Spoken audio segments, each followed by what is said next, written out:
And the drivers are ready out on the circuit as we get ready to go for a 28-lapper at the Red Bull Ring in Austria. Who will be claiming the checkered flag and those all-important points as we have our first look at the grid. Starting on pole position, it is Mohamed Badima in the Ferrari 458. Porsche represented by Benjamin Hengste from Hungary on the front row of the grid. Daniel Fenton heads row 2 with Mercedes-AMG and Kylian Drumont in the Subaru BRZ alongside row 3, Thomas Laboutelle in the BMW M6. And then next up it is Paul Ura in the Mazda RX Vision Gran Turismo concept. Then it's Jose Serrano, 7th on the grid ahead of Randy Roush in the Chevrolet Corvette C7. Nico Romero heads Genesis's charge. He lines up 9th position with Daniel Penco, the Spaniard, alongside him. Next up, it is Mateo Estevez in 11th place. And 12th and last on the grid will be Coque Lopez in the Lexus. Won last time out a few weeks ago, just to remind you. Now, as you can see, the weather conditions far from ideal. It is sopping wet out there. No choice for these drivers here, Jimmy, to start on the wet compound of tyre. No, you have to do that, otherwise you'd just be completely gripless for the first couple of laps or so. But Badima out front in that Ferrari, feeling fast, obviously, as he said a bit earlier on. So if you're him, really, ideally, you want to just eyes forward and try and build as big a gap as you can whilst the car is feeling good. Of course, tyre wear on as well here, so easy to burn these wet tyres if it gets into difficult conditions. But I think it's going to be a fun race, this one, Tom. Yeah, we'll see what happens, because of course it can dry out. There is that possibility with the dynamic weather. Will someone go on to the intermediate tyres? Will they make a gamble and go straight onto the dry compound tyres? We'll wait and see what is going to happen over the course of this 28-lap race. But round 2. Hey chat, how we doing out there? Of the 2024 Gran Turismo World Series is about to begin. We're ready to go racing here in Prague as Mohamed Badima and Ferrari will lead the field across the line. And we are underway then Gran in the Red Bull Turismo Ring Series. as we head up towards the first corner. Badima, Hengste, then Fenton, Drumont, Laboutelle. Don't expect any rash moves in towards turn 1, out of turn 1 into turn 2, and then the heavy braking zone of turn 3 is where we should see drivers getting themselves in position for the first overtakes. You saw Fenton there running a little bit wide on the exit of turn 1. That's left him under attack already from watching these guys drive is incredible. In towards turn 3, Badima's got the lead. Second place there for Hengste, looks pretty sure, but what about what's happening further behind? Drumont right on the back of Fenton. Don't think he was able to launch a move, but you've got Laboutelle and Ura in position there side by side. Their skill set is just incredible. He drags alongside and then past the Mazda and up through into 5th place. Hey Doug, in the background in the Chevrolet going I'm actually watching a replay of the World Series Gran Turismo World Series Round 2 race at Prague. At the head of the field, Round 3 is actually this weekend, this Saturday. T4 there at the back of the pack's about to worse. Oh, when was this? This was like maybe 2-3 weeks ago. Contact again. But I'm just watching it, just and Drumont, these guys are fighting for watching phenomenal drivers do what they do out there.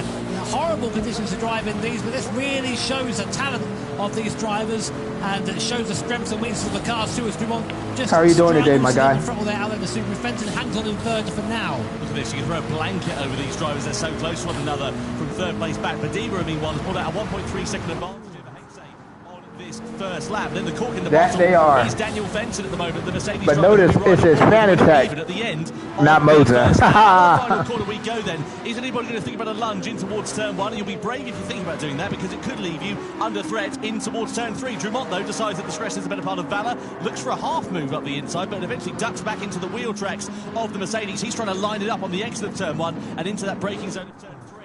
That AMG is a roadblock right now. No one can find a way around. On board now with Paul Ura in that Mazda. Of course, highlighted. I'll be hosting a lobby, open lobby after. You can just about see that BMW being pushing along. After this is over. I think this is like 28 laps.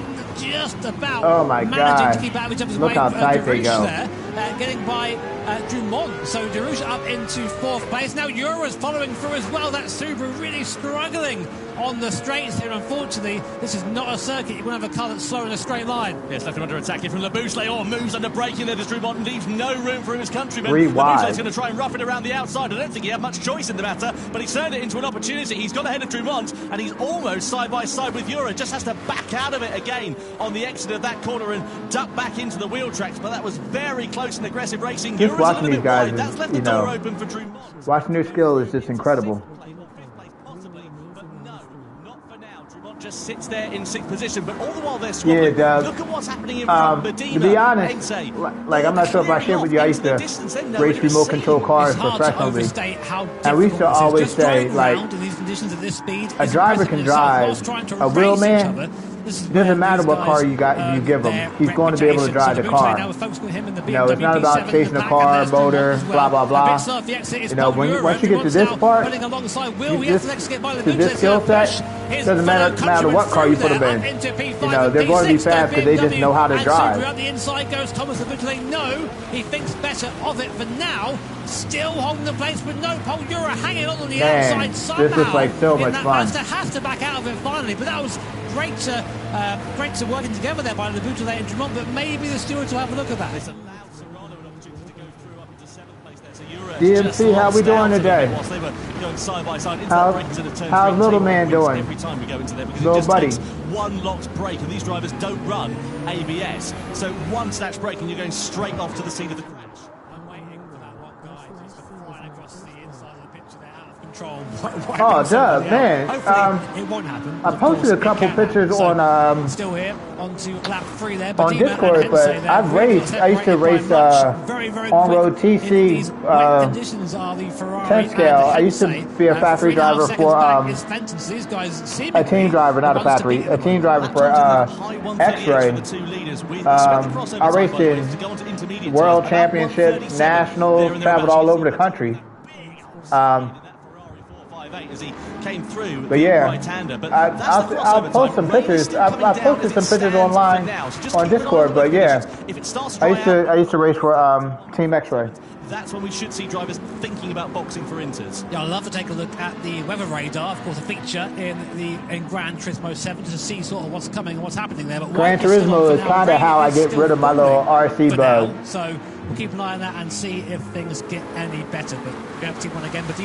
But yeah, I raced RC cars for quite a few years. 2 seconds, but it seems a little bit weak through T1. But you know, I raced in Corvette Nationals, on-road Nationals, World Championships.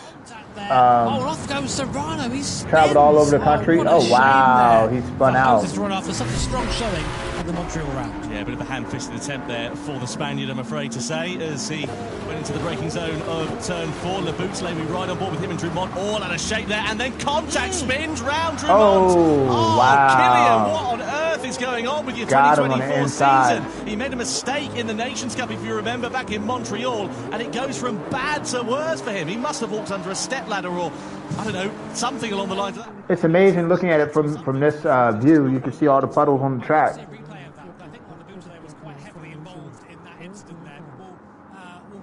Comment on that when we see more. For now, there you go. The stewards having wow, that's what's up. We have live stewards here at the event, straight into the action, that's definitely what's up, investigation.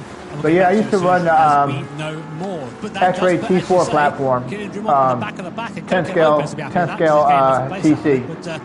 Ran it both indoors and carpet. Ran 17.5 stock and mod. When I ran mod, I normally put a 4.5 motor in there. I used to work with Trinity, Saybox, X-Ray,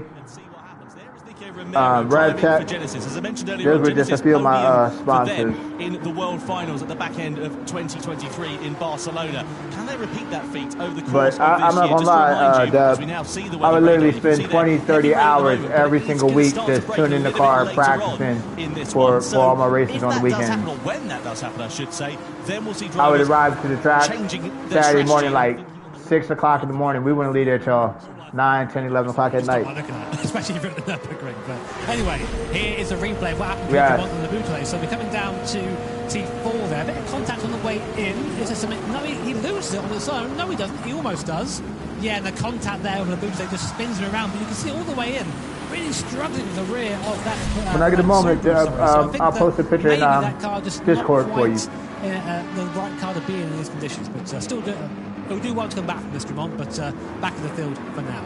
Unfortunate there for Killian as he sits down at the back of the field in 12th position for now. There is Ensei. Tell you what, he's keeping Bedima honest, actually, isn't he, over the course of this first few laps in both of their first races in the Gran Turismo World Series. They're driving like they've been here for a fair amount of time. You can see 4.2 seconds there and thereabouts over some parts of this lap that they've put into Daniel Fenton, who sits in third place. You can see Laboutale getting a 3-second penalty for that collision with Killian Dumont. Well, we wondered the stewards might have a look at it, and they have, and they've decided to hit Laboutale with a 3-second penalty, which is going to drop him down to about 10th place there and thereabouts once he's trying to see if I can find a picture for you, R-Dub. Dumont ended his race pretty much, so yeah, penalty there I think is fair in that situation. So meanwhile, in the mid-back, Paul Euro will be the first person to gain from Laboutale's penalty. You can see that 3 seconds above the top of his car there. As he comes to the penalty zone, he'll be forced to brake for 3 seconds. So you lose a lot more than that in reality. And then, of course, the time getting back up to speed again is massive, especially given around here a lot of high speed. I know I posted a picture on Discord previously. Flustered, I think, at the moment. Not looking like it's very comfy. Right this moment. That Mazda proving difficult in these conditions so far. Almost collects the back of Laboutale there and picks up his own penalty. But we've seen a lot of drivers doing that, just sort of being off the corner, trying to avoid too much rotation, trying to get it all in one hit and accelerate in one straight line instead of accelerating with a bit of block on, because that's an easier way of just getting traction that way. Lap 6 to 28. In that Honda there as well. That Honda's not been particularly fast actually so far this week, especially in these wet conditions. You can see Estevez struggling with the traction. Estevez's lap time, so if we look at let me see if I can find it in Discord. Give me a second, so keep an eye on him. We did say. Actually, you know what? I got another way to find it. Hold on. In that Honda, in P7, I'd say. Give me one moment. The rear engine cars, the mid engine cars, having a bit of a better time at the moment than the front engine cars. Yeah, snap of oversteer there for Euros. You saw him just coming through that right hander. Here's Laboutale serving his penalty, moves off of the racing line. Such closing speed they have as Laboutale going to emerge at 7th place, a little bit higher up the order than I thought. Penco and Romero also under investigation for a collision as well. They're in 8th and 9th place, Romero and Penco respectively at the moment. Out of the final turn we go, and across the timeline. So it's all pretty quiet on the western front as it stands for now, but it's going to bubble up a little bit later. Where are we at in terms of lap times? We're still in the low 138s. I think I got him. A change over the rain is still falling down, but at a lighter intensity than it was. Let's have a look and see if we can work out what happened here with Romero and Penco. Into turn 4, downhill on the braking, Penco on the inside, bit of contact there with Romero. I don't think that cost them too much, really. That's all right. It's just racing, that one. I say that, and the stewards are going to say it isn't that. Well, no further action. There you go. Finally, I've got one right after all this time. It's taken 8 years, how long it's been. Oh, Lopez there, forgetting that it's the pedal on the left that slows you down. Well, you've got a clutch, I guess, but slows you down too. And back down to 12th place. All right, Dub, I just posted some pictures in Discord on deliveries. I tagged you in it. Immediately on Killian Dumont, get himself ahead. Down into the braking zone we go. Closes right up on the back of the Subaru. And it's just not working out at all here for Coco Lopez. He doesn't look comfortable.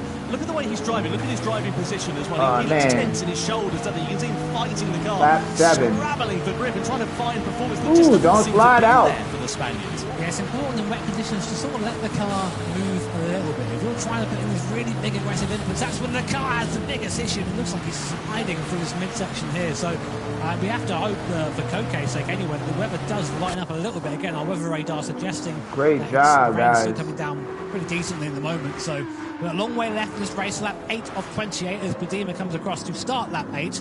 And here is a replay there of Coco Lopez. So this is going to be quite scary on board for Coco Lopez. They hit the brake pedal. Thanks, Doug. They've got to get out of the way. Oh. That was my 10th scale TC and my 12th scale carpet racer. Yeah, that would twitch like a rabbit's nose, wouldn't it? Unfortunately, they were both X-ray. One with the touring car with the X-ray T4, and the 12 scale with a grand final. Euro versus Estevez a bit further up the road. Estevez now finding that pace. He got ahead of Laboutelet a couple of laps ago. Now his next target is going to be the Spaniard. So out of turn 3 and into turn 4 could be the opportunity that the Honda driver is looking for as he makes his recovery through the field following the difficult qualifying. Side by side, let me check. Estevez is going to be on the outside into the downhill braking zone. There's a bit of hip and shoulder and a bit of contact. That's going to run Estevez a little bit wide, but can he find traction on the exit of the corner to get ahead of Euro? Oh, nice, nitro. Side by side they go through into the next left-hander. Estevez that is going to have track position scale. there. He can just firm it on the inside, but has he got the grip there to get ahead of Euro? Is that a fifth scale Euro car? Sweeps around the outside and holds on to 5th place. What an impressive drive so far by Estevez. This guy started in P11 and is up to P6 and challenging Paul Ura in P5. I think he's got the pace to get by, but Paul Ura, very experienced in Grand Turismo. 1/8 scale? Just putting the car in the right places right now, but the pace isn't there for him. It's just a matter of time, I think. Tremont just losing a position there to Jose Serrano for 10th position as well. On board we ride here with Thomas Laboutelet. Pole position for BMW back in Amsterdam. That will seem like ever such a long time ago, no? There was a bit of contact, isn't there, going through that final corner? Bro, these drivers make every car look fast. It don't matter what car it is, they make it look fast. The timing line to be in lap 9. Laboutelet with the inside line with track position, with the grip under braking, but does he want to get ahead of Estevez or does he want to leave himself open to the opportunity into turn 3? Estevez run to the curb on the outside. Laboutelet is going to try and pick up his slipstream here on the exit of turn 1 and then run it for a move surely on the inside into turn 3. The Frenchman closes up onto the back. It's amazing how they think about their next move in their previous move. Like to hear him talk about how he was setting them up for the next turn, and this turn is like crazy. The rain's getting a little bit lighter, but we've still got a heavy rain cell coming in there from the south, and the wind is blowing a north direction, so it's bringing that rain cell across. So it's not quite done in terms of rain, but already though, some of these guys searching for the water, it seems, and these wet tyres, they've been on since the start of the race. They're going to start to wear some more. But if you're Estevez right now, you're in a bit of a tricky situation because you're trying to overtake Paul Ura. Whenever you do that, you put yourself back into the clutches of the car behind Laboutelet, and we've seen him. He's elbows out all the way as Laboutelet in this race. So definitely one to watch out for. But Estevez needs to try and focus and try and put a car between him and that BMW behind. Got to be careful as well. You don't want to squabble too much because look who's going to clear off into the distance. Paul Ura doesn't need a second invitation to build a bit more of a gap over those two drivers. And Estevez there wide on the exit. Look at that line. Under threat from Laboutelet. Maybe not into these last couple of corners, but perhaps across the timeline and into turn 1 again. I was going to say, speaking of going off into the distance, the leaders now are 5 seconds ahead of the rest as Laboutelet dives up the inside of the last corner. Not usually a place to see an overtake there. Up into 6th place goes Laboutelet. So that was a nice move there. Nice move. I've been sort of bashing and crashing into each other a little bit, so we'll see if the stewards have anything to say about any of the racing. To me, it's all fair racing right now. Great move by Laboutelet, but now the question is, can he make up the time to Paul Ura in front? The gap now about 1.8 seconds, just about out of the slipstream range. It's going to be all power from that BMW, which we know has got plenty of as it bears down on the Mazda in front. But yeah, Medina and Hensei, first and second, 6.5 seconds ahead of Fenton for Mercedes in third. So it's looking good for Ferrari and Porsche right now. Well, hugely impressive as well for Hensei to just stick it onto the coattails of Medina, not launching any moves, not getting himself into any trouble, just keeping himself there ready to try and pounce. Let's have a look here. Estevez, he just ran a little bit deep, didn't he? And then Laboutelet said, thanks very much. There's a tiny bit of contact into the corner, into the final turn. Laboutelet up the inside and through into 6th position. Didn't need a second invitation there. His next target will be trying to close up onto the back of Paul Ura for 5th position. Meanwhile, back at the front, you've got Medina and Hensei still close to one another. This has been the story of the race. It is a little bit closer than it was last time around. So I wonder if Hensei wants to just try and lead. Look at that 458. Might be the mistake. Hey, that 458 out there. Out front. For a second. And that Hensei makes the mistake, gets onto the city part of the circuit, recovers it well. But that would have been a nerve-wracking moment there for Benjamin Hensei and Team Porsche. The gap back up now to 0.6 of a second, much to the delight, I'm sure, of Mohamed Medina in front in that Ferrari. But we're seeing the pace. We're seeing the pace come through now for Hensei and Team Porsche. And that's going to be a wake-up call, I think, for Mohamed in front. He's going to think, okay, cool, right. This guy is quick behind me now. I need to focus. I can't be making silly mistakes and letting that gap come down again. I tell you what, I can't remember the last time we saw a driver, though, come into the Gran Turismo World Series and just perform as well as Mohamed Medina has done, and also for Benjamin Hensei as well, actually, for that matter. These two have it is not drying out yet on that track this season, and it's like they've been here for years. Hey guys, welcome to today's stream. Before we start our open lobby today, we're just watching the World Series Round 2 Prague race at Red Bull. Just taking some time to just, admire the skills of some of the top racers in the country and in the world. Accelerations, though, this goes backwards. It must be so frustrating, but that is the Manufacturer's Cup. Not all cars have the same strengths in the same places. And there's Grimont, big dive up the inside. Penko there also having contact with Romero in the Genesis, and there's still contact, nearly spinning out. Penko is Grimont. They all seem to somehow get out of the corner, but that was a bit of a mess down there. That's the thing, is when these cars are driving on the limit, as they are in these conditions, you could push them around with your little finger, basically. They are just on the ragged edge of adhesion. You can see Penko has now lost out here to Jose Serrano, who's having something of an anonymous race, it must be said, in that Toyota. Let's have a look at the lap times. Where are we at in terms of that, the weather? It's still in the sort of mid-138s. Nothing really to write home about. Certainly not change over to intermediates time for the drivers, despite the fact the rain has definitely decreased in intensity. So we'll keep an eye on that over the next few laps or so and see how this circuit develops, whether the definitely not raining as hard. Start to pick Track's up. still wet, but it's definitely not raining as hard. Penalty. Leboutillet given another 1 second penalty. Do you reckon that was for that little bump into the last corner? Because that would have unsettled Estevez, and basically you refer to it as a bump and run, which if you're driving a stock car is great. Here, not so much. So that may be for that. We'll come back to you when we can confirm that entirely. But another penalty for Leboutillet. He's costing himself here a good result. Yeah, he's been in the water a little bit over the course of this race, hasn't he? Let's be completely fair. We're still not hey guys, welcome to today's stream. We're just watching the World Series Round 2 at Prague. This race was probably like 3 or 4 weeks ago, but just wanted to watch some of the best racers in the world do their thing before we get into some lobby racing today. And the penalties, also the fact that you've got to get yourself back up to the same racing speed as the rest of the drivers. You can see he's right on the back though of Paul Ura as we head through this middle sector of the lap. Ura doesn't want Leboutillet to try and get himself involved in the action because that's going to cost him time. You can see there, cue the jaws music, right Estevez, Romero and Dumont all not far away from this. Lobby is over there signing autographs casually, but here we go then, penalty being applied. See what Leboutillet in that BMW right now. Can Estevez make the most of it? It's going to be over speed a lot quicker, right onto the back of that BMW. What kind of work do you do, Papa? Close enough to make the move at that point. And I tell you what, Estevez will be ruined that. He really wants to get by Leboutillet. That like is much appreciated. Saying that, since Leboutillet got past, he did manage to open up a little bit of a gap. So maybe the charge starting to wane a little bit there for Estevez in the Honda. So across the timeline we go. Badina, Ense and Fenton. Lap 13 of 28. As it stands for now. Nose tail racing here though in this mid-pack of this one. Keen to see what is going to happen here. You can see Dumont now on the recovery with Nico Romero just up at the sharp end of the field. You can see them also on the left. Oh man, they are battling. Romero look like Dumont's trying to get on the inside. Reverse of those in positions on the track at the moment as we go through the left-hander kick. This is turn 2 technically.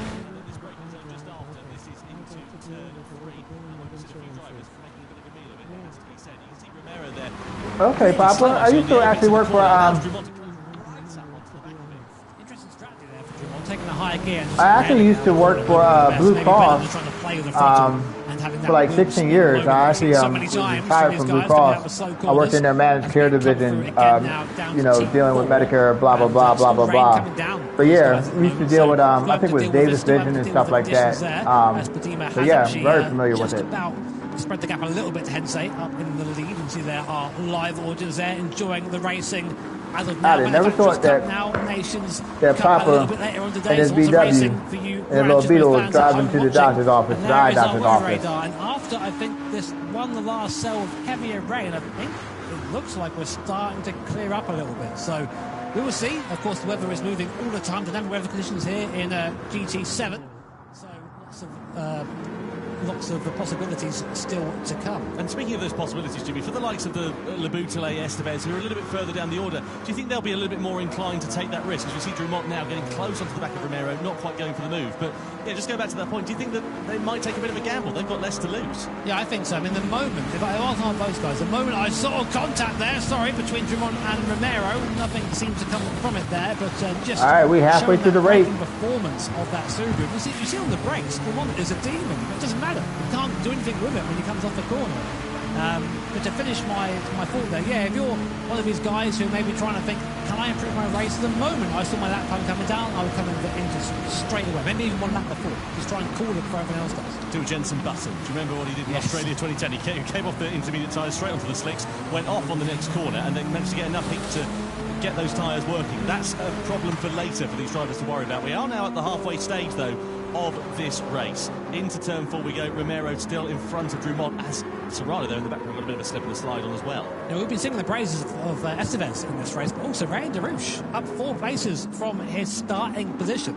The second best of the front engine runners to Fenton, who is, I think, just sort of found his pace now, found his groove, and is actually starting to go back towards Hensey in front ever so slowly. It actually looks like the charge of Ben Hensey in the Porsche is starting to slow down a bit as Drummond goes up the inside of Romero, and the S's there. They're now side by side coming up to this last couple of corners here.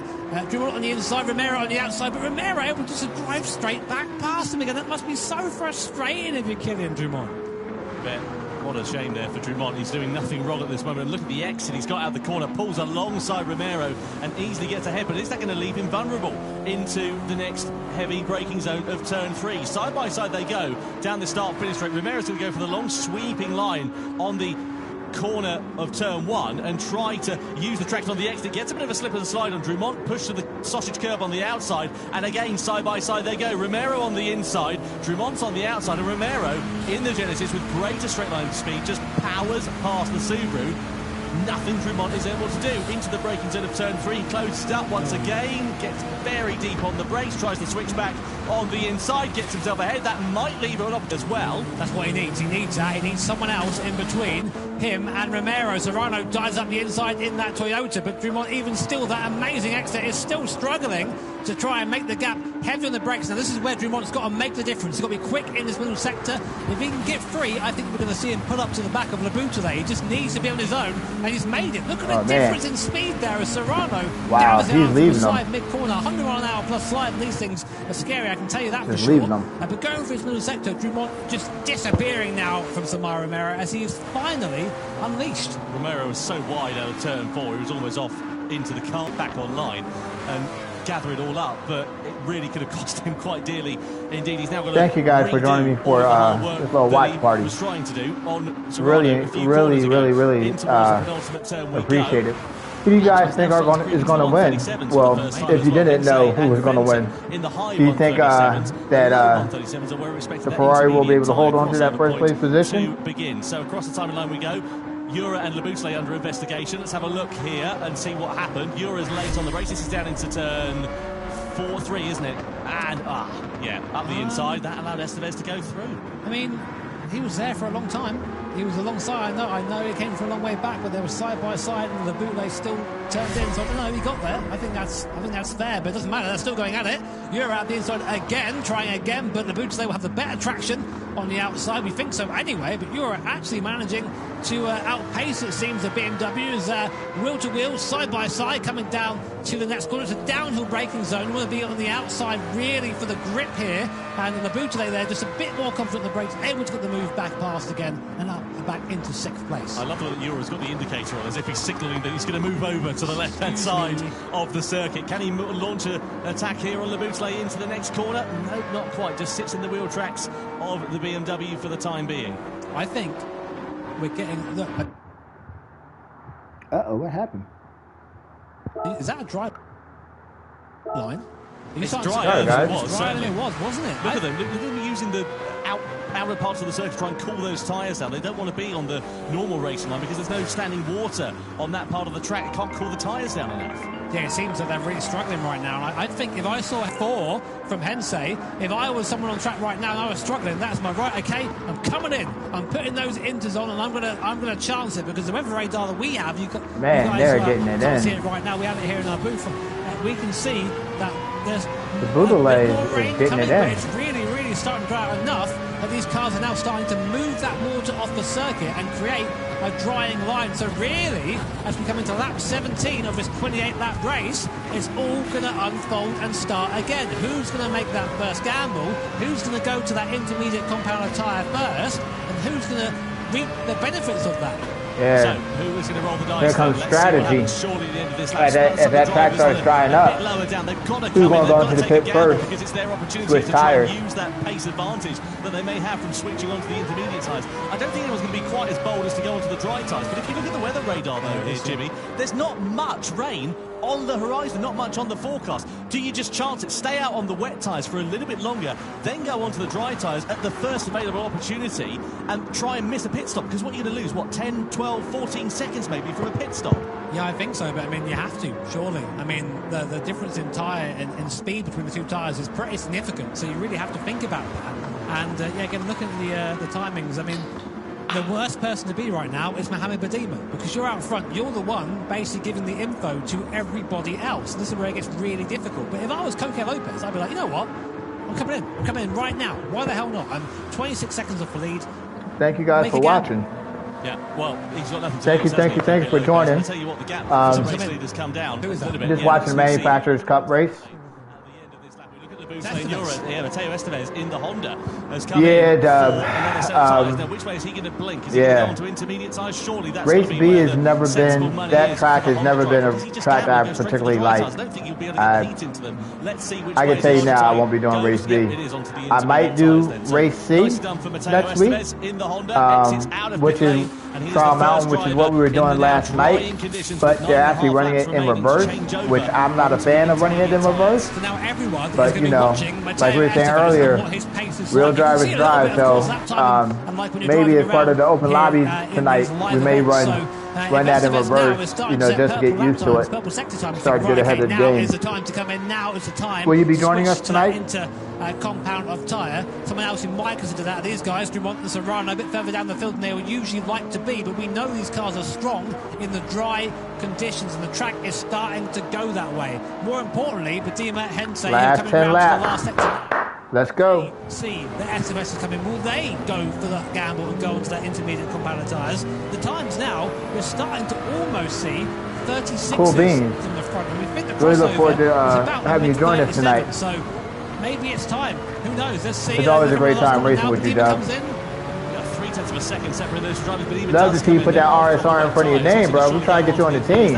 I'm trying to recruit you, bro. So Badima is the first driver to blink. He was the first driver to get there, of course, and he'll be. We need a West Coast representative for RSR, my guy. In a lighter intensity, surely it's going to be the intermediate tyre, and it is. Hey, you laughing, man? I'm trying to get you that NIL money. He's the second driver to blink and go. Come on, bro. What I need to do to get you on the team?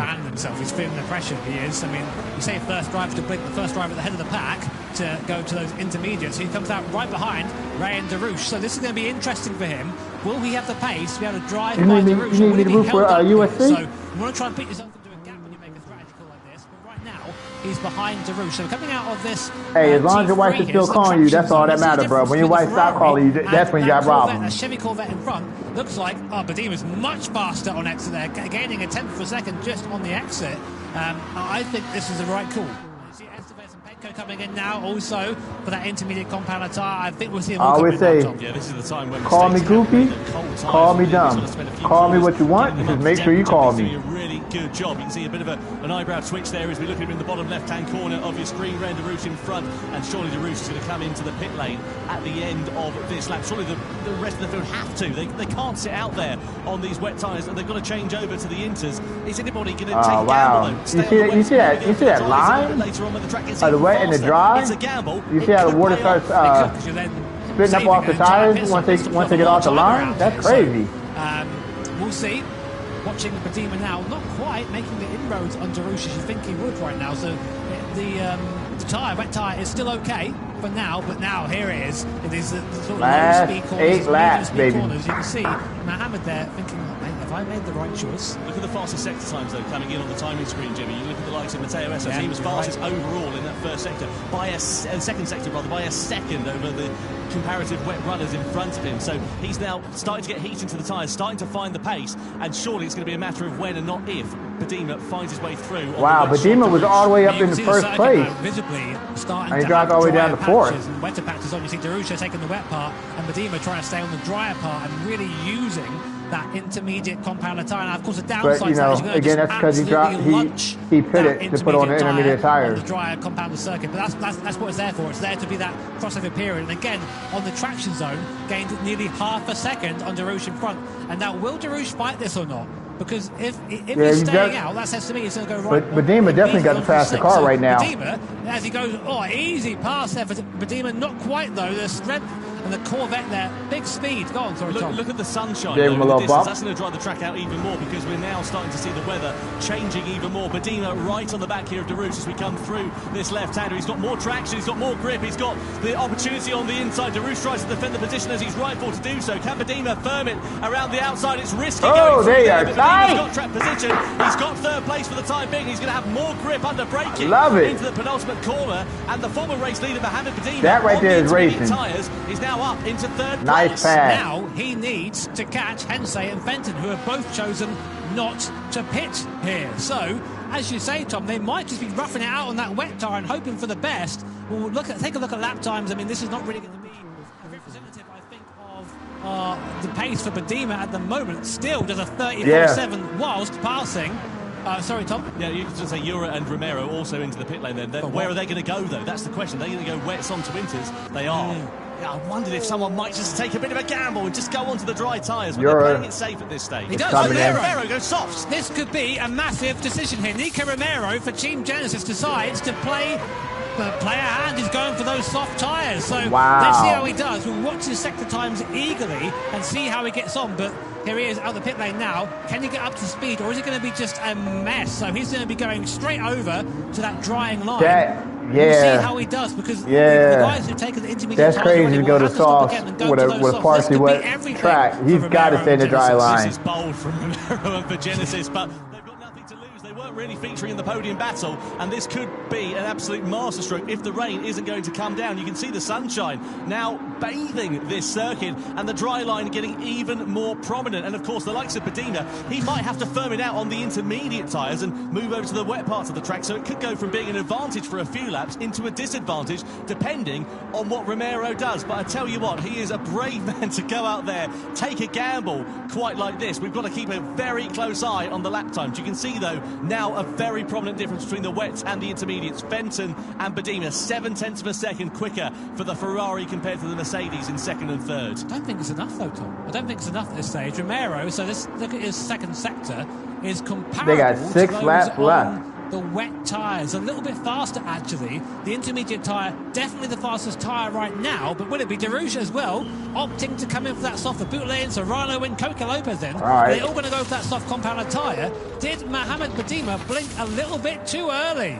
Oh, all right. They're coming out in soft. Crawls his way out of the pit lane. He's going to have to be very careful off the racing line to not spin up those slick tyres and try and get some heat into them. Moves over to the drying line. That's going to leave him under attack here from Ura. So Darush now behind the intermediate shot. Estevez. Now this will be a real test because Darush has had good pace. He's on the soft tyre. The two drivers sandwiching him at the moment, both on the intermediates. You'll expect Ura to be quicker. Look how much more grip he's got under braking, especially into turn 3. And out of this corner as Darush tries to get those softs up to operating temperature. Ura here is on the inside. Darush, I'm sure, is going to be a little bit defenceless at this stage, but he's not taking it. Once you put those tires, you can't come out hard. You got to heat those tires up. He certainly has. He dives to the inside in the Mazda. Darush has got no answer for him at the moment, but there's still a few laps left. There's still 5.5 laps for this to come the way of Darush and Laboutelet and the likes of Romero, Serrano and Lopez, all of whom have gone onto the dry tyres. Isn't this crazy? We have every compound tyre currently in the car. Hensey finally opting to pit in. He'll go surely to the soft tyre. There's no other option at this point for him. The track is still dry, nothing on the weather radar coming in. Fenton opting to stay out again. This is going to promote Badima back up into soft there for Hensey. It's getting good. This is going to be a crazy finish. We're going to have to check the gaps once we get them go through the sectors. But right now, Badima 1.7 off the lead. Hensey back out on that soft compounded tyre. Where does he come out? Kylian Drummond, who's not pitted, is still in P4 at the moment, just behind this battle. And the gap is about 10 seconds between Fenton, the leading car, and Hensey, who's just come out the mid on the softs. So, 5 laps left. Hey Ace, how you doing today? The longest 5 laps of Badima's life. He has got to drive about to do some open lobby racing at St. Croix, but before we started, just wanted to watch the World Series Round 2 Prague race. So we're just watching that now.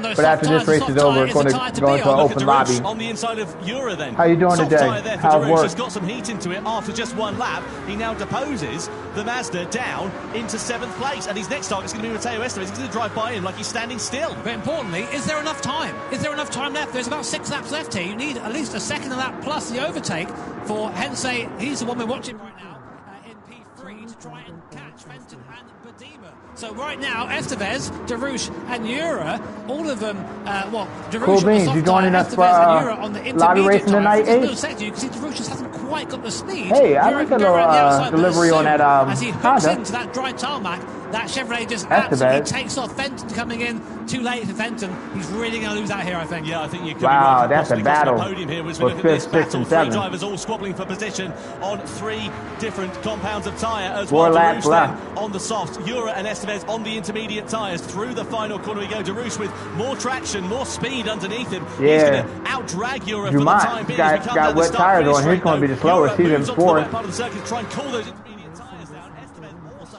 following suit as well. Keep an eye out for Labutale, who's on the soft tyres in the BMW. He could be a real cork in the bottle at the moment, and he can power past the likes of Estevez and Yura. Love to have you, Ace. It's always a pleasure racing with you, my guy. Gap here, Badima. He can't look at his line. He's not got the time in his pocket on those intermediate tyres. He's got to run this to the end of the race as we go side by side here between Estevez and Labutale. It is getting real interesting. On the soft tyres, more grip under braking, and 7th place is his for the taking into turn 3. 33.7, last lap for Badima, our leader. Labutale on the soft tyres in P7 does a 31.4. That's 2 seconds a lap faster. Hold on to 3rd place with wet tyres. Here with 5.5 laps ahead, 4.5 laps left of this race in Prague, the grand final, on board with Labutale on that soft tyre, trying to find his way around Pole. Yura should be easily said and done. It goes round the outside, up he goes. Gets on the inside. 7/10 of a second faster in the middle sector than Badima on this 1 lap alone. That is an absolute meteoric amount of time for Hensei. Jimmy's rubbing his hands together with glee because this is setting up an absolute treat into the final stage of this one, but nose-tail action for 4th place. Could possibly be the final place on the podium, because look at Drummond, he's on the wet tyres. They are not the compound to beat on at the moment, and he is going to be a sitting duck compared to the soft-shod Fenton, Labutale and Darush. Definitely, Drummond sitting out there on wet tyres is not the move. But he can't come in. Towards the braking zone. Too late to come into the pit. Amazing racing, 3rd, 4th and 5th, all vying for position. He's just a sitting duck out there on those wet tyres. The inside, maybe, if Drummond, no. He's there, the only guy out there right now on the wet tyre, trying to make it work, trying something different, but he's not got the traction. Here comes the Labutale, here comes Fenton, they're side by side. Coming up now towards T2 and T3, the Labutale almost pushing Drummond. We see that Darush, a 5th place. Look at the speed of the Corvette. To the inside goes Darush. Oh, it's contact, Fenton's gone. Fenton's gone, he's straight off onto the outside of the track. Drummond with nothing going as well. Wow. No grip for him on the wet-shod Subaru, and unfortunately for Daniel Fenton, he's put in a brilliant race in his debut event, and it all comes to nothing sadly for him. Meanwhile, at the sharp end, the gap up to nearly 10. I think 6th or 7th to 3rd in one corner. Amazing run there. However, the stewards not so happy about that. I wouldn't be either if I was Fenton. Here's a replay. Look at Darush. He's in 6th place right now. Super close. Makes the most. Goes around the other side of the Labutale. Goes around the inside of Fenton. Breaks into the contact. Hits through. This is all messy. I think, you know what I think happened? I think that there was a bit of contact. I think Fenton braked on the wet part, on the 6. Looks like it. Well, you can argue that Darush hit the back of Drummond. Maybe that upset the balance of Hensei's car. Either way, well, the stewards have got more angles. Let's have another look at it later on and see if we can pick the bones out of it. Meanwhile, Darush versus Labutale then. 2 soft compound of tyres. This is the final battle for the final podium place, and of course, all important World Series points over the course of this season as well. So this doesn't just mean a matter of pride, it means a matter of their championship position. Meanwhile, at the sharp end, I think Badima is going to have enough left in his pocket as it stands for now. 8 seconds the gap he has got 2 over laps Hensei. left. If Hensei hadn't made that mistake a couple of laps ago, he could be in with a bit more of a shout, but at the time being, I don't know. We'll see, Tom. Fastest lap so far. Boulay trying to get that 3rd place. He's trying to get on that podium. 33.5. That's 3 seconds of that faster. There is still time for Hensei to get there. They're booted out the inside. Darush makes a mistake, gets onto the wet part of the circuit. The 6 cannot deal with the water, and he slides out there. And Labutale, after hitting pretty much everyone in this race so far, he stayed there. Stewards' inquiry ongoing at the moment. But Hensei, that is the battle we need to keep an eye on. It's 6.6 seconds, the last lap there. There is Badima. right now you can't see Hensei. So right now he's saying, good, okay, I've got to just run my laps. He's got 2 laps at the line left here, pulling over onto that wet part of the circuit to try and cool down his engines. Look at the time, Tom, 34.2. He's losing time. Those tyres are starting to fall apart. What is Hensei's time? 31.7, 3 seconds faster. He's running for his life. It's game on. You're absolutely right. The track is getting faster and faster over the course of this one. Yeah, one lap. 5.6 seconds, the advantage he has over Hensei, but he's just going to be hemorrhaging time. You can see him there moving over, trying to keep those inters cool. But is it all going to be in vain? Look at that in the background. You can see Hensei in the Porsche. Could it be game on? And now Badima's struggling to slow the car down into turn 3. This is the pressure really getting to Mohamed Badima. Hensei there, meanwhile, he's on the opportune compound of tyre at the right moment in this race, but he has got 5.5 seconds of a gap to close up onto the back. Here comes that Porsche. So we need to see a gap of 3 seconds or less realistically for Hensei to have a go on the last lap. But that's 3 seconds plus the overtake, which, to be fair, should be fairly easy. But there's only one dry line there. If you can defend that dry line, there's no way these soft tyres can deal with that water. The moment they go offline, as we saw with Ray and Darush just in the last lap, the car was just a passenger. But look how much faster the progression there from being a second lap slower on lap 24 to being 3 seconds lap faster on lap 26. And Badima now comes to the last sector. 3 seconds faster per lap. To the line. One locked brake, one snatched wheel, one run off of the normal racing line. It could be curtains then for Benjamin Hensei. No further action between Darush Rumont and Daniel Fenton. A racing incident then. It is deemed for that. Meanwhile, the battle for the race lead is well and truly on. Let's go. As we begin the final lap, Mohamed Badima for Ferrari on the intermediate tyres. Benjamin Hensei on the soft top of the tyre. We come across the timing line.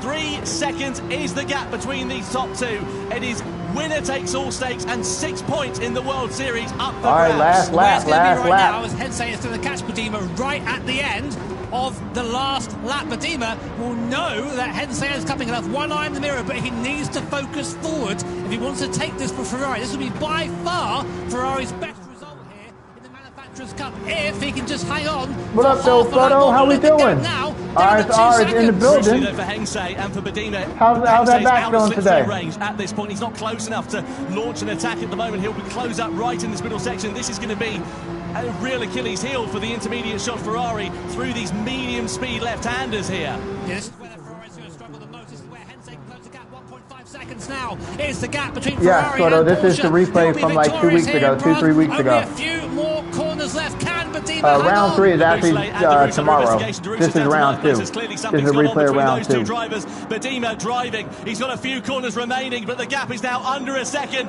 and Hensei there can sniff the opportunity of victory. It's within his grasp. He's coming moves over off the racing line. There's 2 corners now remaining. It's Ferrari versus Porsche. It's Badima versus Hensei. It's winner takes all stakes. Badima goes to defend the final corner. Hensei goes for the move on the outside. It's a drag to the line in the Manufacturers' Cup. Is it Badima and Ferrari? Is it Hensei and Porsche? Badima has done it! Fantastic! Mohamed Badima wins for Ferrari in Prague in the Manufacturers' Cup Grand Final for Benjamin Hensei and Thomas Laboutelet. I tell you what, a longer final lap, any other circuit, and Badima would have lost the racing lead. 0.0092 of a second separating Ferrari and Porsche at the end. What a drive from Mohamed Badima.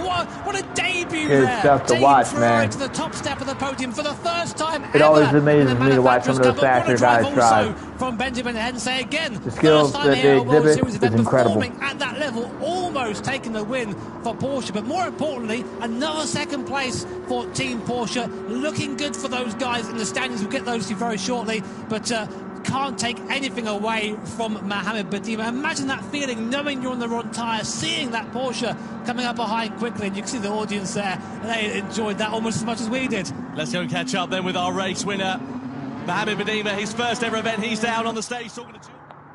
All right, guys, we're going to start a lobby. So we're going to go to St. Croix, Nuggetics Whack Track of the Week. It's a longer track, about 3 minutes, 3.10 minutes per lap. 4 laps, so it's going to be about a 12-minute race. Please feel free to come join us. Yo, Ace, if I can commentate like that, man, I might have a job. But that ain't my skill set, bro. Let me stay behind the wheel. All right, guys, let's go to my whack track of the week.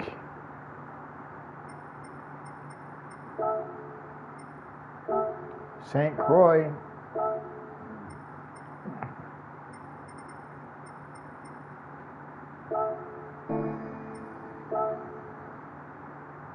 KRSL photo saluting face.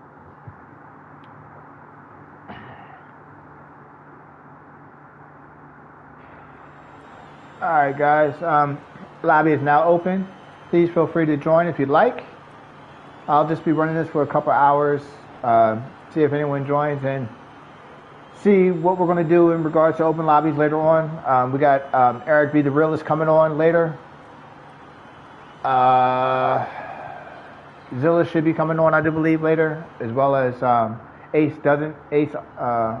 Ace R1. He'll be coming on, but he doesn't stream, but he's always phenomenal at racing and fun to race with. So, as we go, let's get it on. I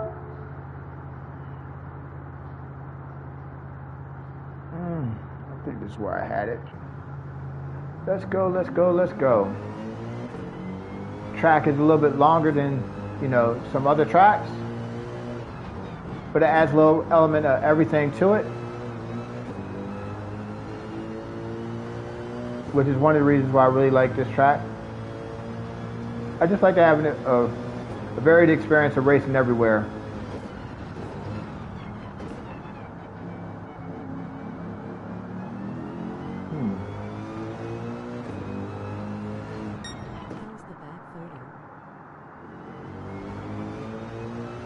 Yes, how is your back doing, Photo? How are we feeling today?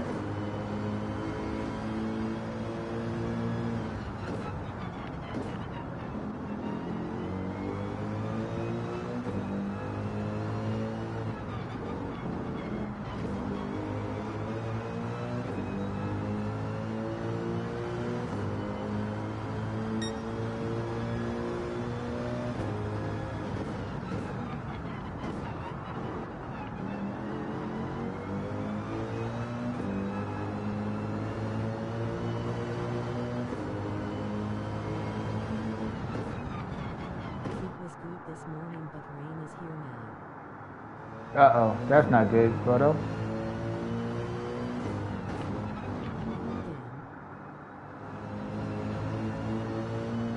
Well, hopefully you can get ahead of it with, with some of your pain meds. Hope that you are able to stay all right today.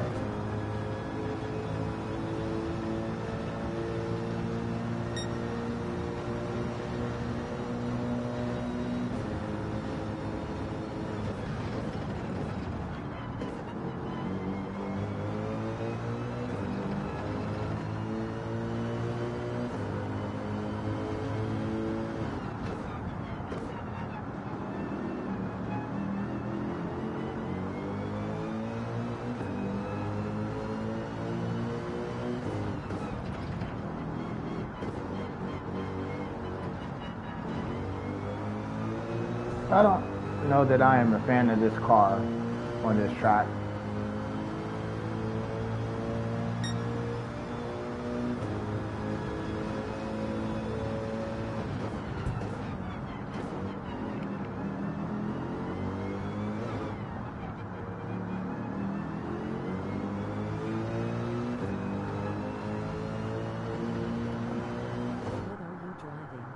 I am driving the AMG. But I think I'm about to switch to the 458, the Ferrari.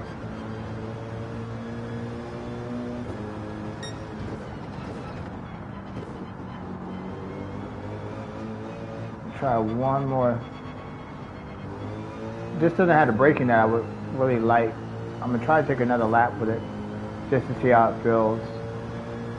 But I feel like, in order to be competitive, I had to have my lap times around 3:10, 3:11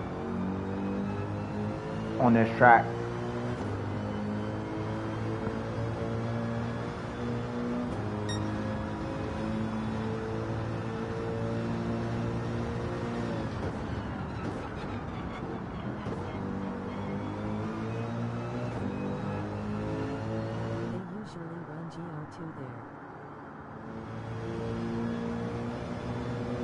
Oh, okay.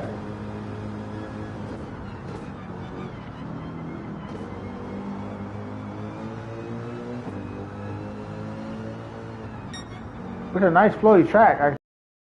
It's nice, wide open, a lot of places to pass.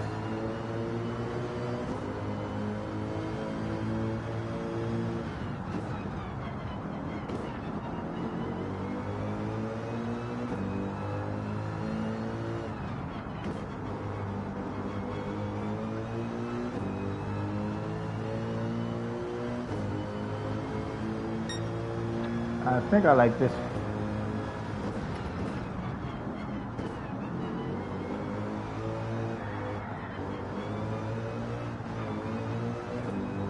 Try to save it.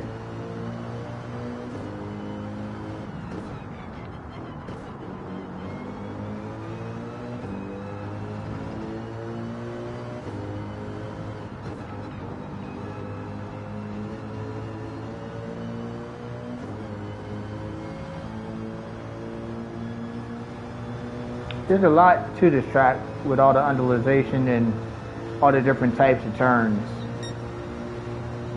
The long sweeping turns to basically 90-degree turns to a chicane like this.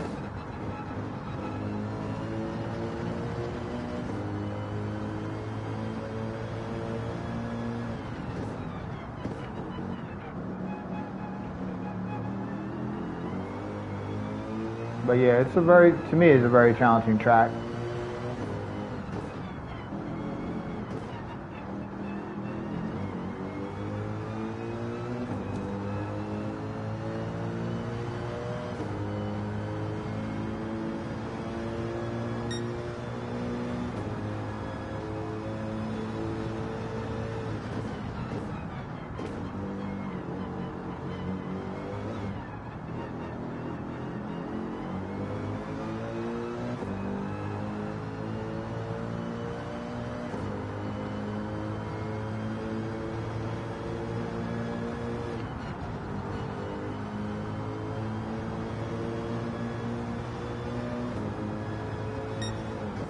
But I think I'm going to go back to, yeah. I'm going to go, yes. I'm going to go to, we were racing last night, Group 3.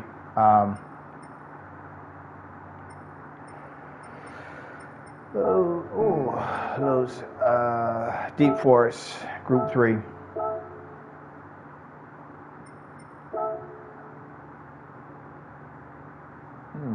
Let me change some things here real quick.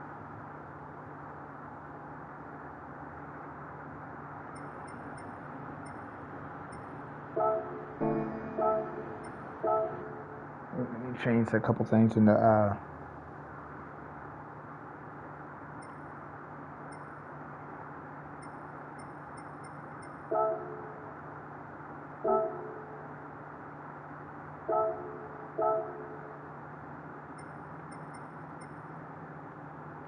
What's race B next week?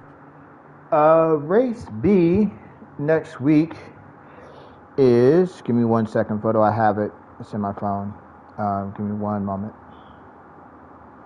Race B is Brands Hatch Indy Circuit on hard tires. So I'm assuming that it will probably be Group 3.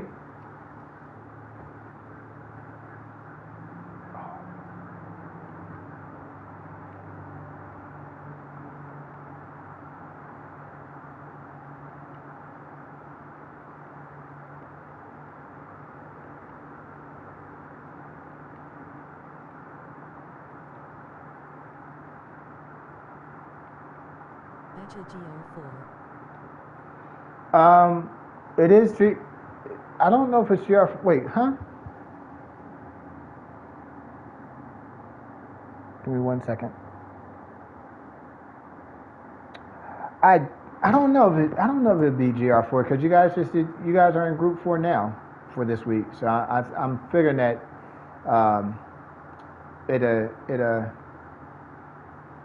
they'll switch it to Group 3 next week. Nah, I doubt Super Formula.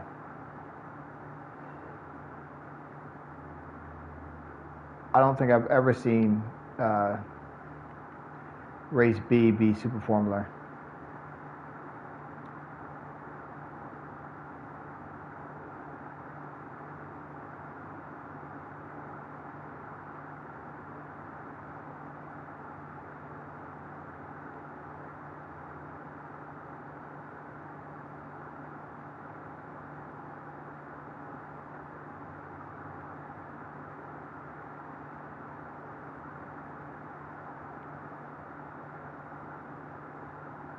Tough track to pass when GR3.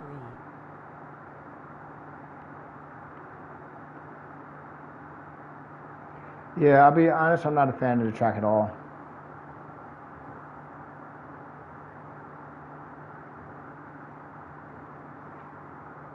I'm not a fan of that track at all.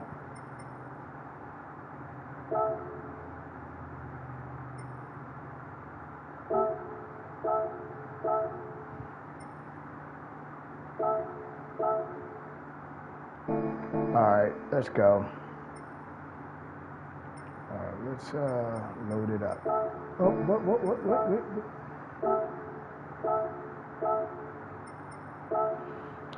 Let's race. Yeah, I don't. They actually just had that track a few weeks ago. I feel like less than a month ago, or maybe a month ago, and I just wasn't a fan of it, to be quite honest.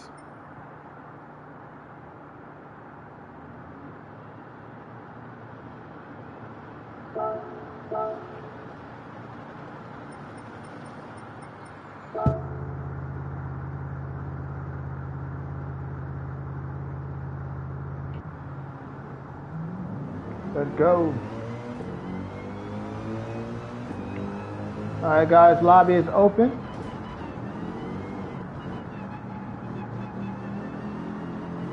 Deep Forest Group 3 medium tires.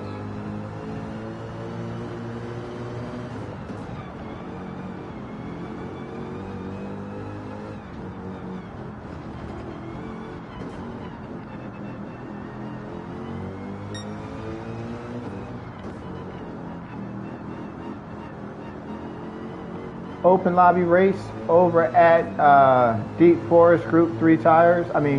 Group 3 cars, medium tires, racing medium tires.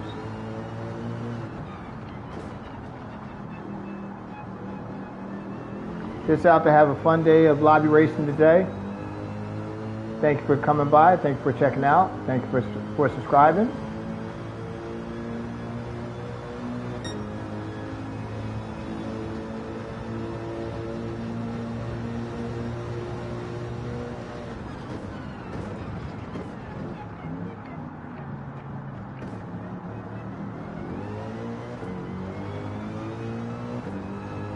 Woo. If you'd like to join the lobby, please find us under your lobbies, RSR, subscriber community lobby.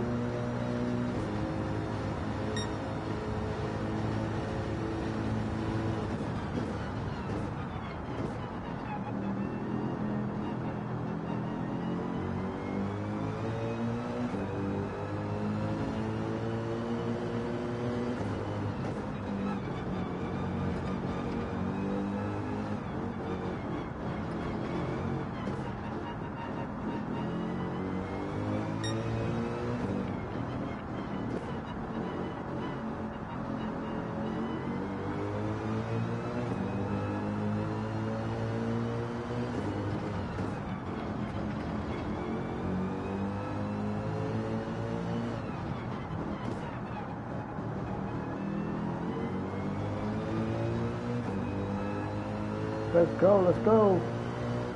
Hey, RW has joined the room. Welcome.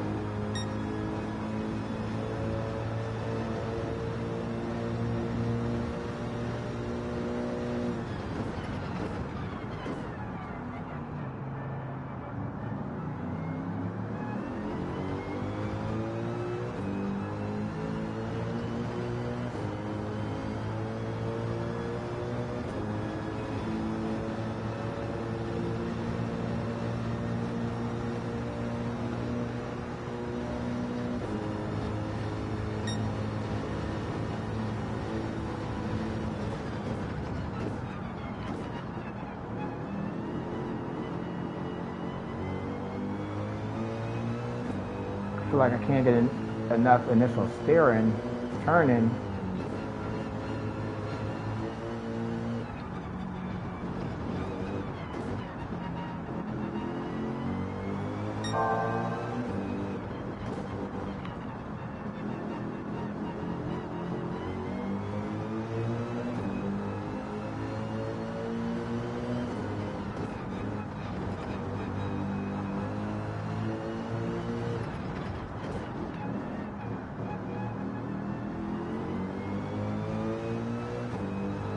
Go.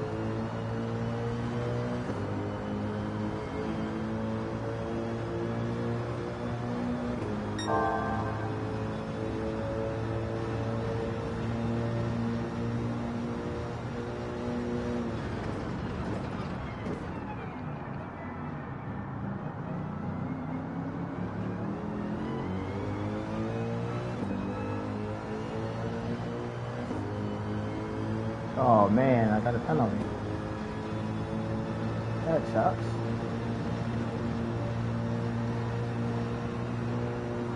That really sucks.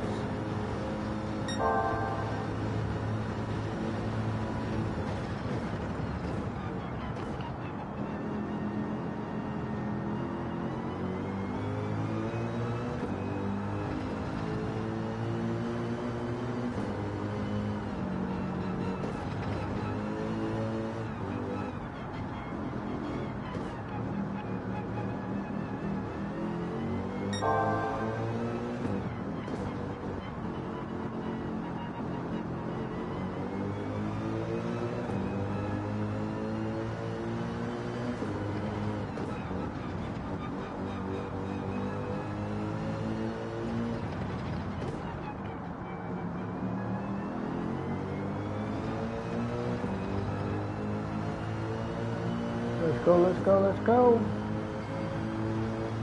How we doing out there, chat? Give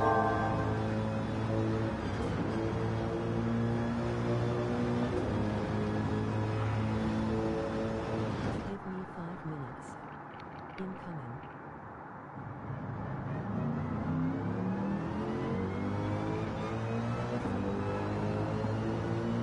All right, Ace. Ace is coming in to join us.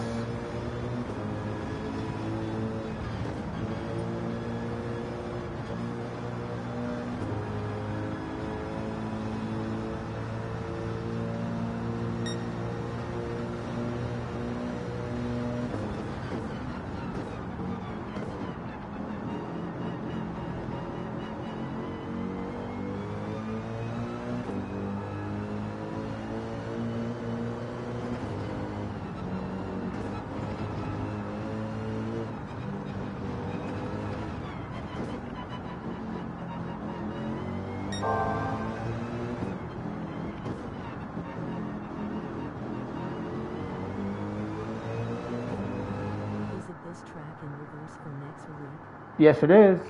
Next week is race C is this track in reverse.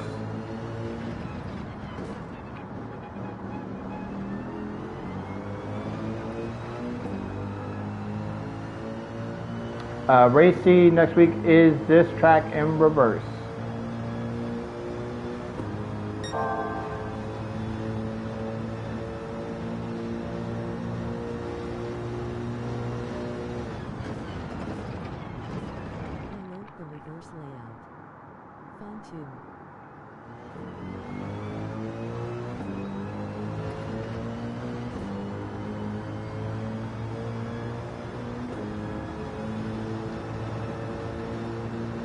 I don't know that I like this track in reverse. First time I watched Eric stream, he was in the teak. He was in a teak. What is a teak?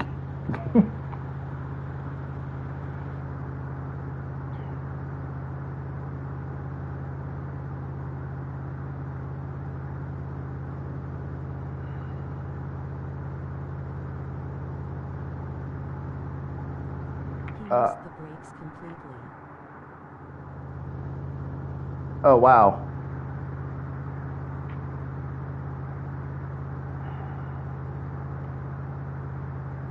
Asterisk track not teak.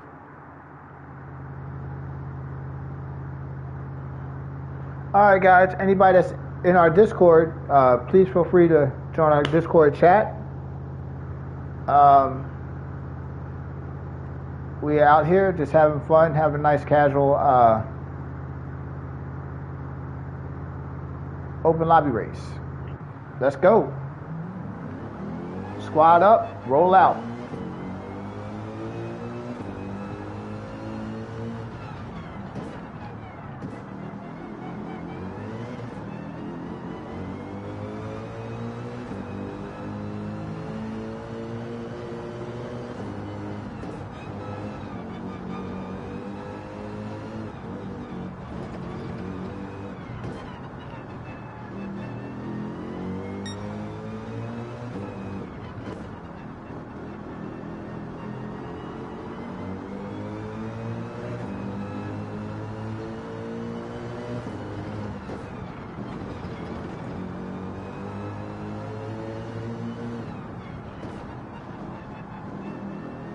But yes, this track in reverse gives me fits.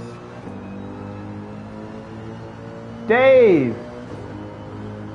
Let's go! Welcome, my guy.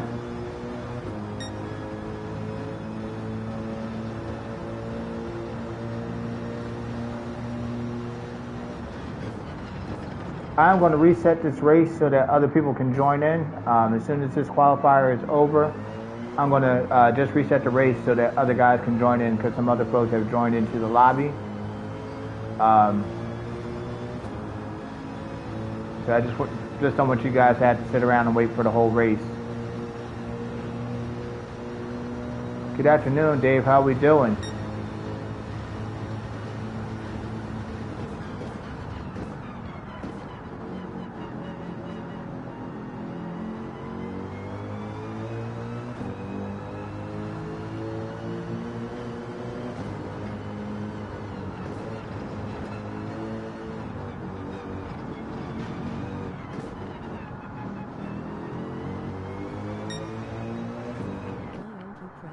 This track in reverse.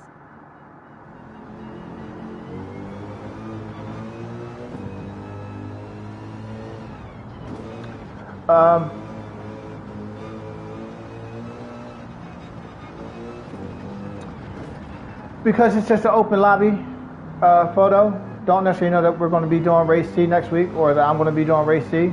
Always open to changing, you know, just trying to get some racing. You know, the open lobbies aren't always going to be what the daily races are going to be the following week. And we're going to be on here basically all day and night tonight. So, thank you. Oh, man. Thank you, Stumpy, for the light. So we're going to be on here all day. So, you know, we could flip the track around. We could go to other tracks. So we got plenty of time, my guy.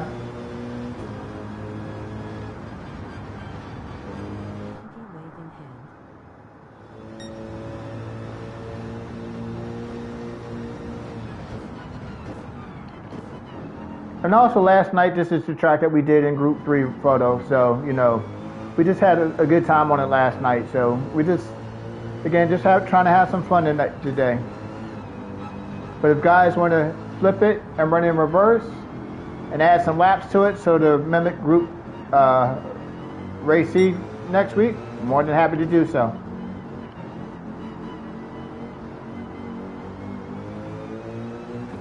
Ace, how we doing, my guy?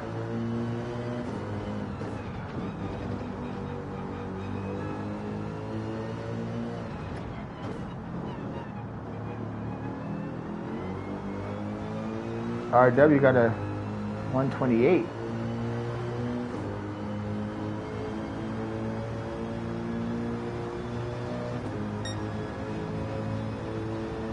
I'm not doing much right now.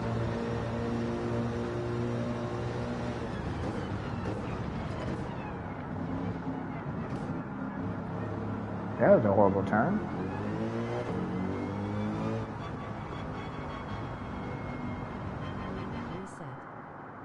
Yes, Dub, I am going to hit the reset, but I can't reset it during the qualifier. I got to wait for the race to actually start.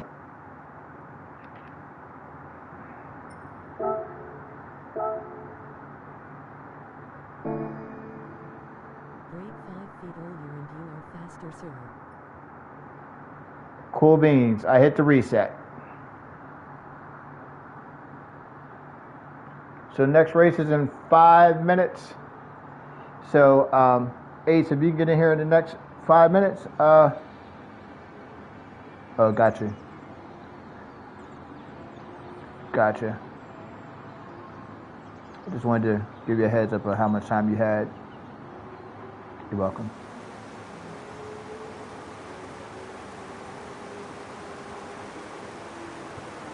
All right.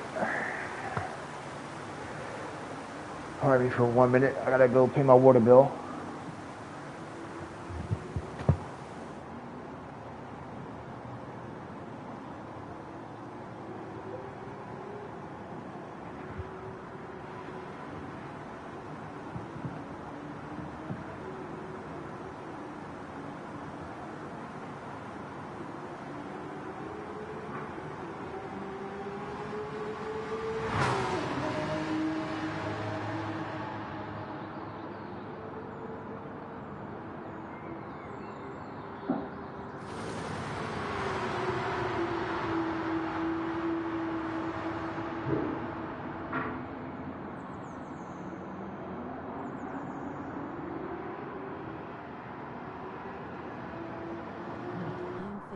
GLHF.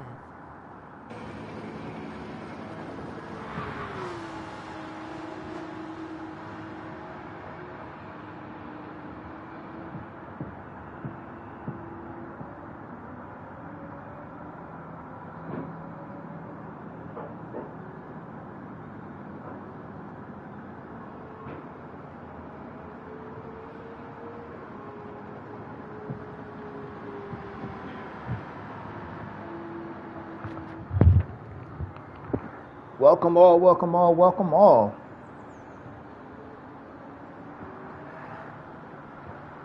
Thank you, Photo. Get some rest, my guy. Hopefully we'll see you on tonight.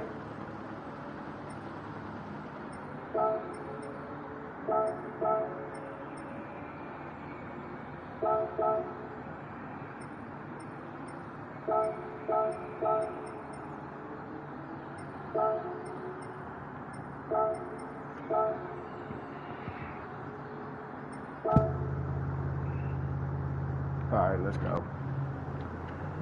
Focus up.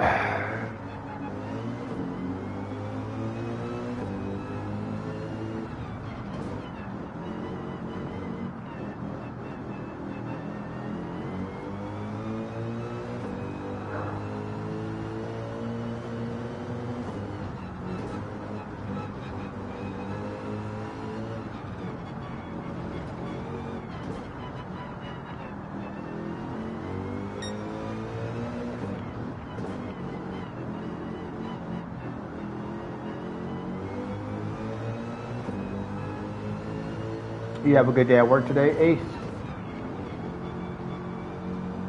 That's what's up. Good to hear that.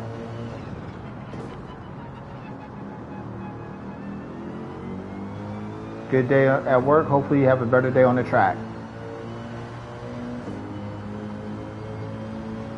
Gotcha.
Let's go, let's go, let's go.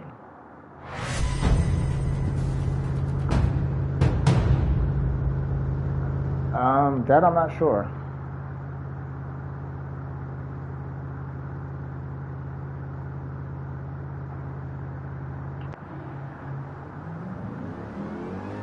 Okay, will do.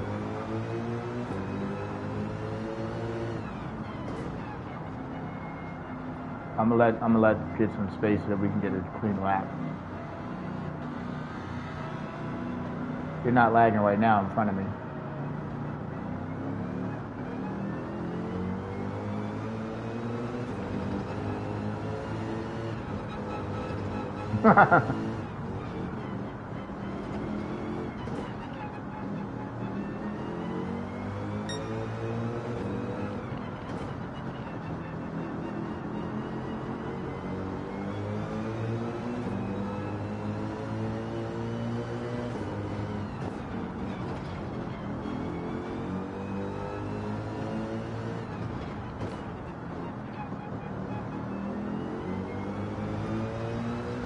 Let's go. Any plans for the weekend? Or did you tell me that you were doing a pool party? Yeah.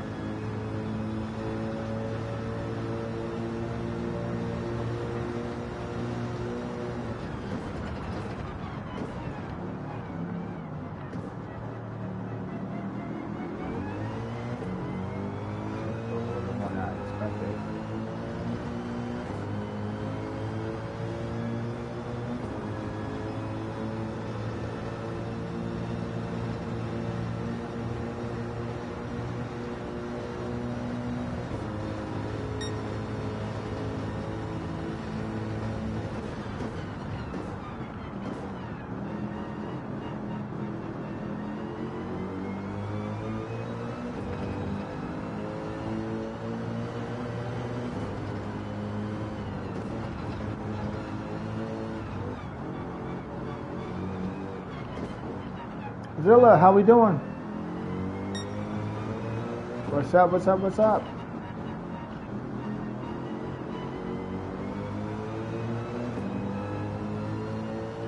Okay.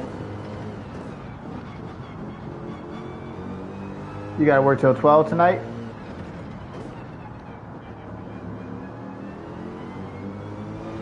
Oh, wow.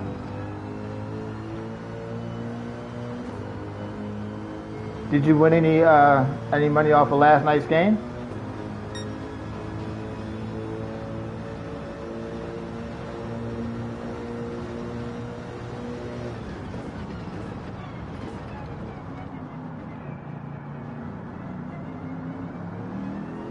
Got you. Dave dropped a one. Nah. This is what we were running last night. But actually, next week this is in reverse.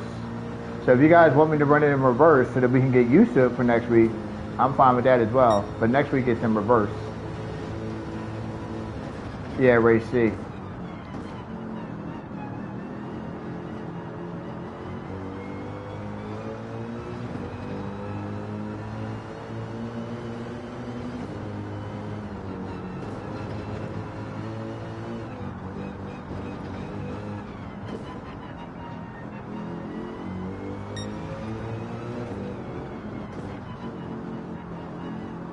Yep.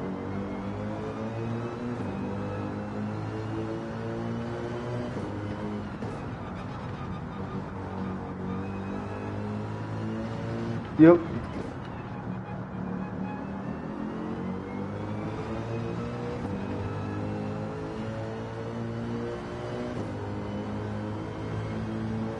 What time were you racing?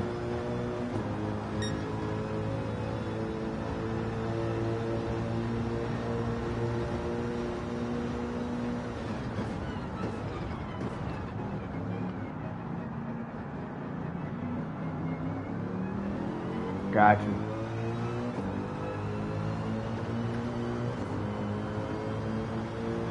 Gotcha.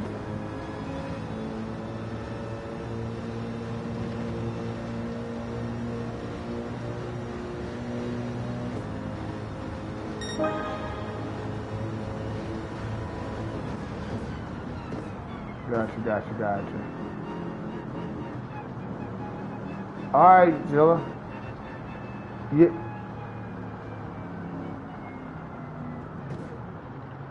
All right. God bless, man. Have a great day at work.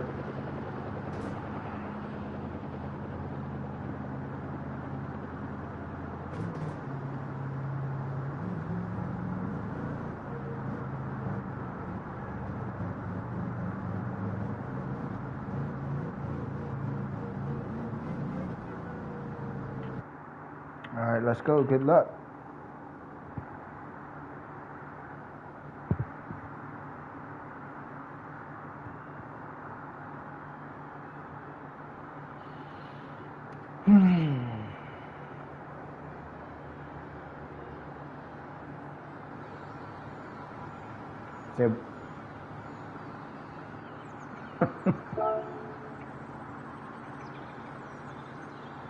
Yeah. I am the slow guy.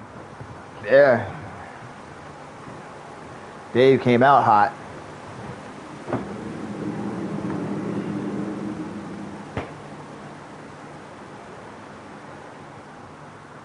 Like he was.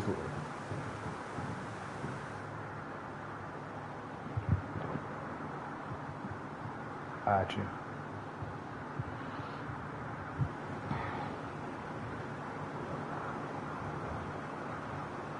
Yeah, I think I'm gonna switch cars next race though.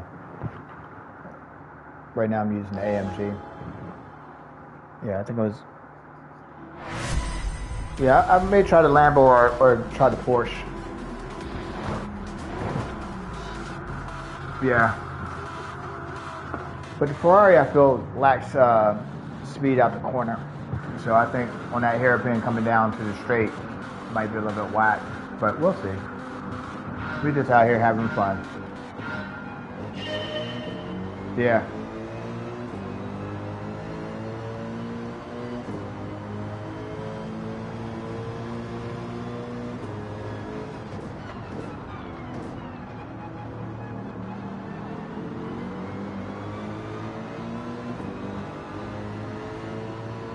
Let's go, boys.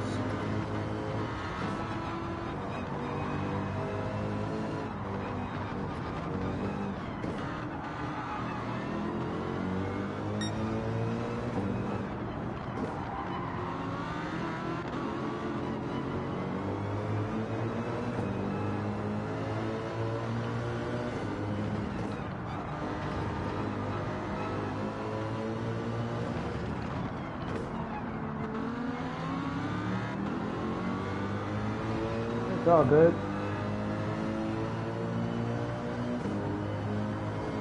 You're not lagging in front of me. No. And I'm right behind you.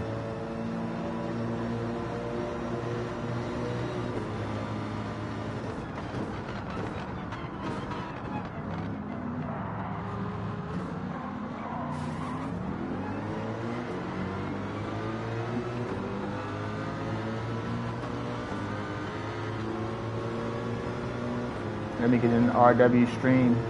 Oh, whoa. Sorry about that.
I got you.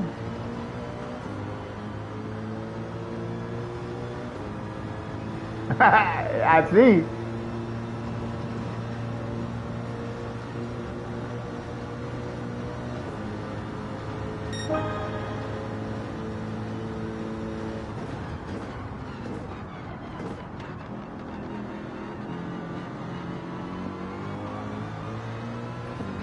Oh.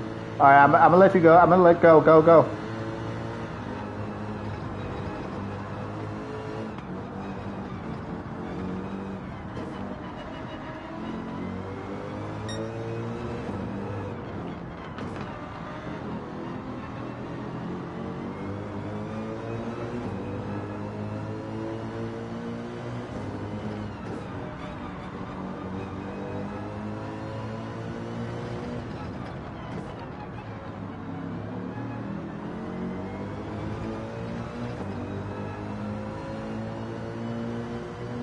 I'll walk you down. Ace, you're a hard man to walk down, but I'm gonna try.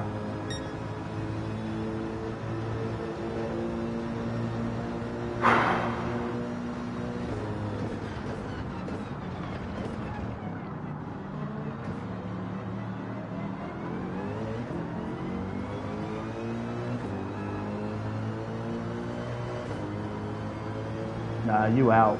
I am not gonna get you. I need RW to give you. I need RW to slow you down. Yeah, I see him.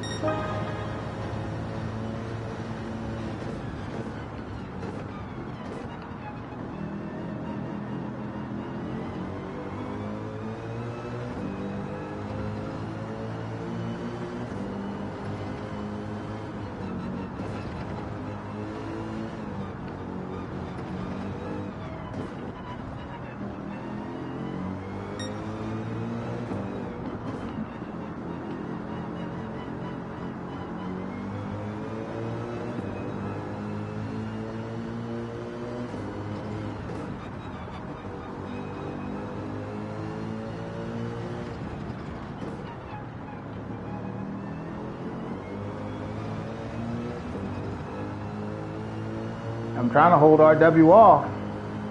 He ain't easy to hold off though.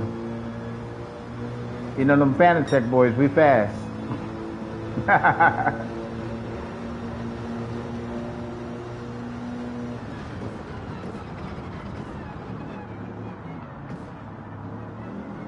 Uh-oh, he might have got me. Oh! He got me. I'm trying to get it back though. I'm trying to get it back.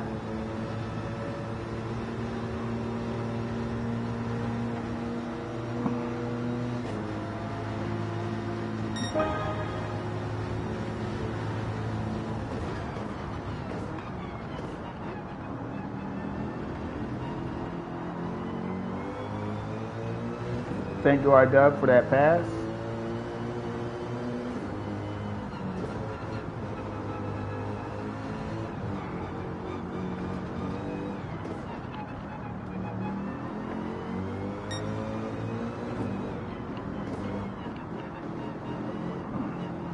Ace, I got my hands so full with R-Dub, I can't even think about you right now.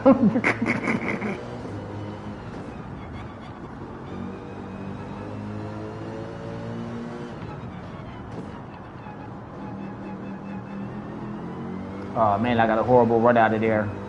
I got a horrible run, horrible exit.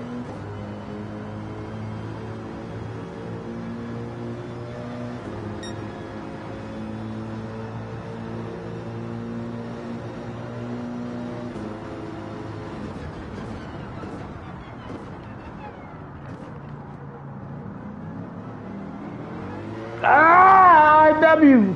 You get on my nerves, bro. He undercut me. He did the in and out maneuver.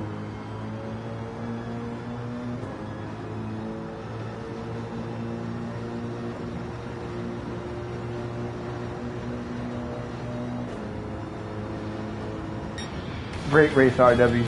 Great race. Good stuff.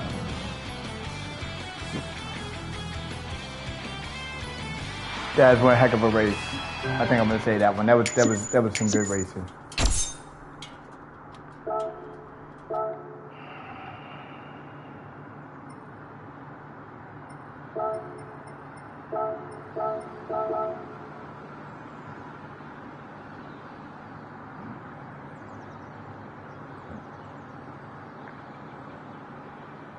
Dave is a different beast.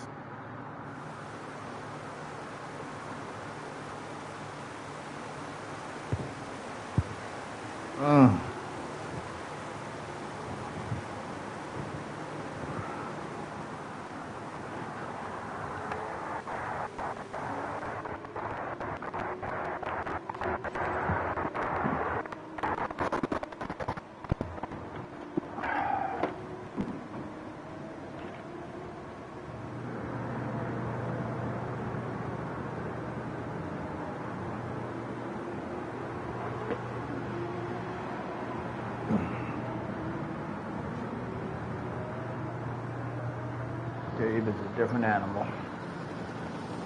Good stuff, though. Good stuff.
Try something really different.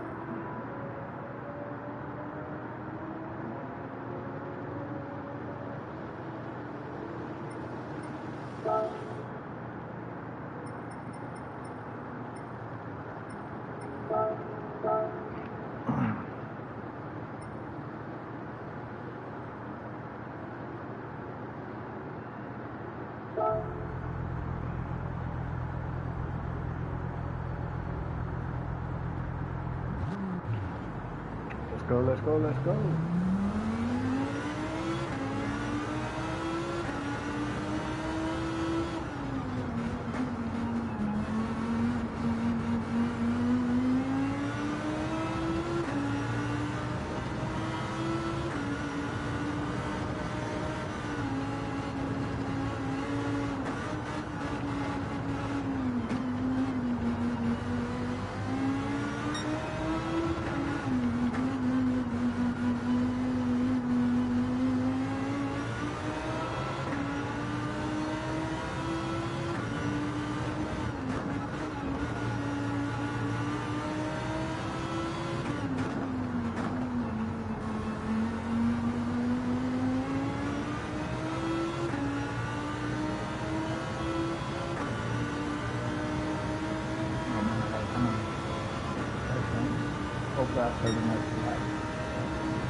Hey chat, how we doing out there?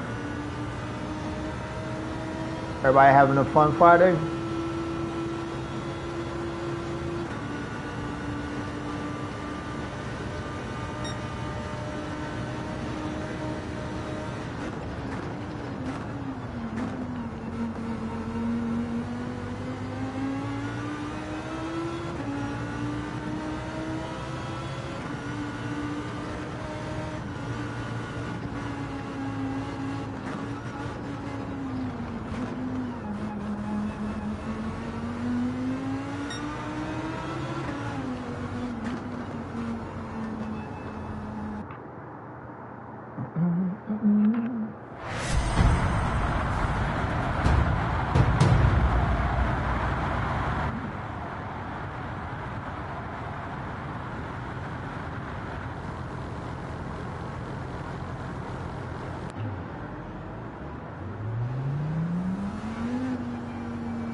I gotta get used to this Huracan.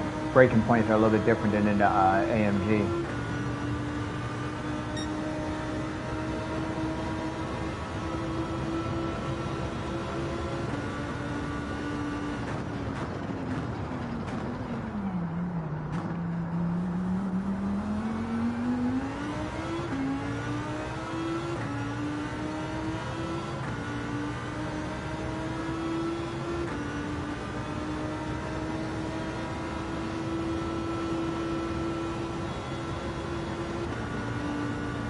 Are we in the qualifier? Oh wow, I didn't realize that.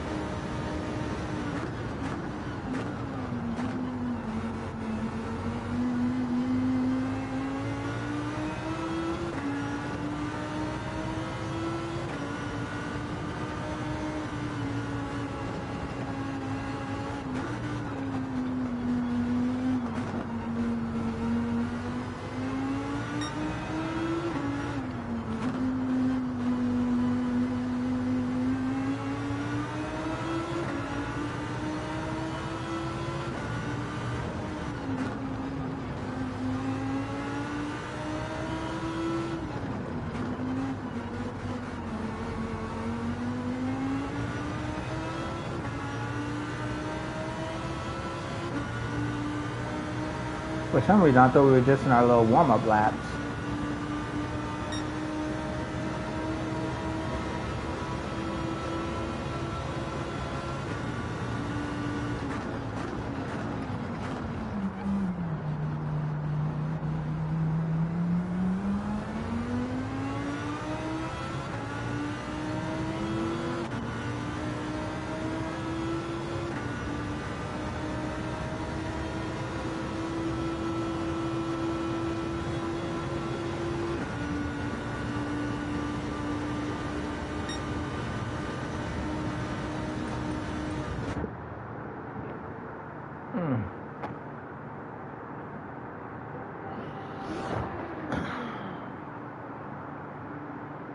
So Ace, I got you on the line. And in YouTube world, you guys can listen in as well if you want. So last night, you know, the racing started to get a little bit messy. So what we are going to do starting after next week is that the lobbies will be private. So our lobbies will, after next week, become exclusive to our subscribers and members. So in order to join into our lobbies, what you will want to do is subscribe to a team member, a RSR team member's YouTube channel, and also befriend them on PlayStation Network so that you will be aware of their channel, and also join our RSR, the Realist Squad Discord, so that you can join into our chat. But we really want to, you know, set a nice standard of a great racing community that, number one, where we're having fun. Number two, you know, we're having clean, respectful racing with all of our fellow drivers. So, yeah, after next week, the lobbies will be exclusive to our subscribers, just to keep the standard of racing where it needs to be, so that everybody has fun.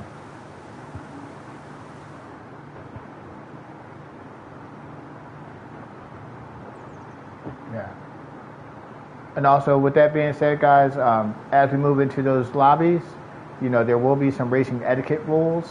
You know, we all get that accidents happen, and, you know, it's just that an accident, it's not intentional. So if you do take someone out, it is mandatory that you got to wait and get that position back. You cannot just keep going. So you got to get those positions back. Yes. Exactly. If you don't get back your positions, you will be removed from the races.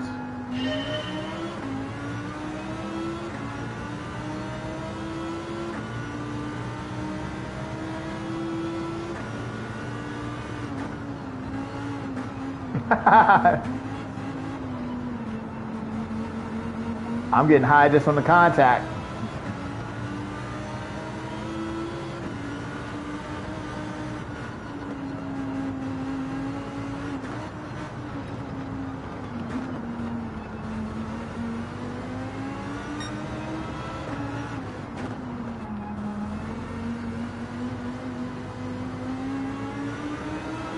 I gotta get used to this hurricane.